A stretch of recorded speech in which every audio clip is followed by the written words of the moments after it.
Do you remember the book series Choose Your Own Adventure back from our childhoods?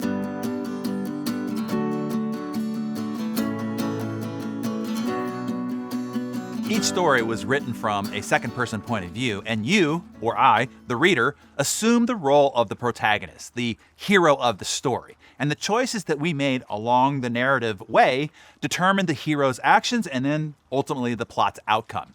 James hears a scream on the other side of the door. He decides to A, open the door to see what's inside, go to page 42, or B, turn around, go back outside and have a walk in the park, go to page 93. Then you would flip to the corresponding page and the adventure would continue. That is life. Life is a choose-your-own-adventure epic tale. We are constantly being presented with dynamic situations like James was. Do we choose A or do we choose B?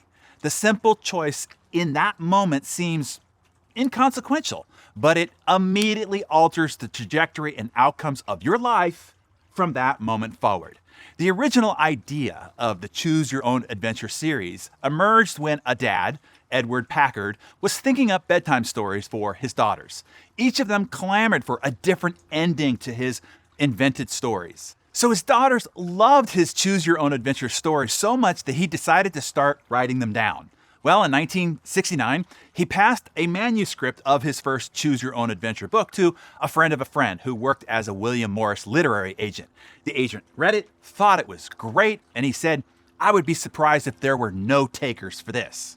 Edward was soon surprised. There were no takers. No one wanted it. So the agent gave up on it, threw the manuscript in a drawer where it proceeded to collect dust. But Edward decided to choose his own adventure and move forward anyway. He set out in 1970 to find a publisher on his own. He was rejected by 9 publishing companies back to back times 9. Disheartened, he decided to also take the manuscript, throw it in a drawer where it would proceed to collect dust. But 5 years later, in 1975, he decided to take the adventure back up. He finally convinced a small publisher, Vermont Crossroads Press, to go and publish it. And it went on to sell 8,000 copies, a large number for a small local publishing house. That could have been the climax of Edward's adventure. But Edward kept choosing his way forward to greater and greater adventure. The series was picked up by Pocket Books, where it also sold well, but still not significant. So was that it? Was that the end of Edward's story? No. Edward continued to choose his way forward. In 1979, Bantam Books picked up the series, and little did Edward know that this would only be the very beginning to this epic adventure. The Choose Your Own Adventure series would become the most popular children's series books in the 1980s and in the 1990s, selling more than 250 million copies between 1979 and 1998. Without Edward continuing to choose his way forward to greater and greater adventure, none of that would have happened. And Edward's story would not be being told today. And Edward structured the potential plot lines and story endings of his books in much the same way as we choose our way forward in life. Your choice structure to date has resulted in you being in one of 4 potential plot lines. Plot line number 1. In each of Edward's adventures, there is always at least one, but often several endings depicting a highly desired resolution, involving the discovery of some handsome monetary reward or something. That is true in life as well. The same character, the same hero, the same you, from the same origin circumstances and with the same abilities, but based on the choices that you make along the way, can result in a highly desired resolution, often involving a handsome monetary reward as well. Plotline number 2, on the opposite spectrum, there were endings in Edward's books that, based on the character's choices, resulted in the death of you, of your companions, or both. Many times these sort of negative endings in Edward's books include a transformation of the you into a non-human form that becomes permanently stuck in that transformed state. Wow, you see?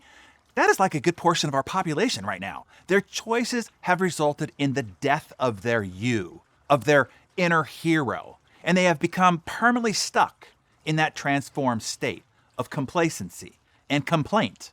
And they're going to live the rest of their lives out just watching other people's adventures on Netflix or Facebook or Instagram. Then there's plotline number 3. Other endings in Edward's books may be either satisfactory, but not the most desired ending, or unsatisfactory, but not totally bad. Not living in heaven, not living in hell. Just kind of like a purgatory.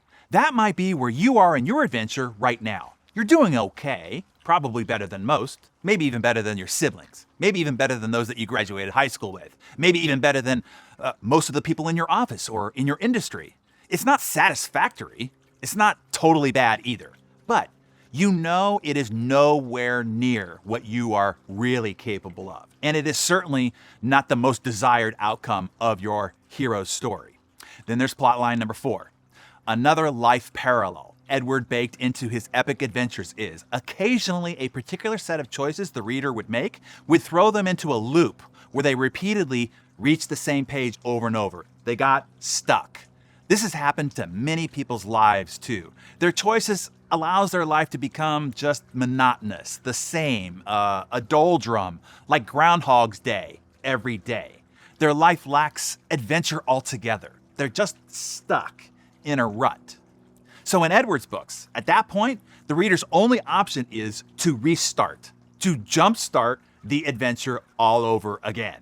So Darren Daily, friends, where are you in your adventure right now? Are you in plotline 1? A grand success, completely victorious at the climax of your story. Everything is going perfectly. You don't need any help. You don't need to grow anymore. No change is needed. Or are you in plotline number 2? Dead. The hero in you is extinguished. Have you given up on the adventure completely and are just satisfied to be the spectator of other people's adventures? I doubt any of you fit number 2, or you wouldn't be with me here right now. How about plotline number 3? Are you doing okay? Not bad, but nowhere near your most desired outcome. Or are you in plotline number 4? Stuck, bored, but ready to get back into action, ready to get back in control over your life, ready to attack the future.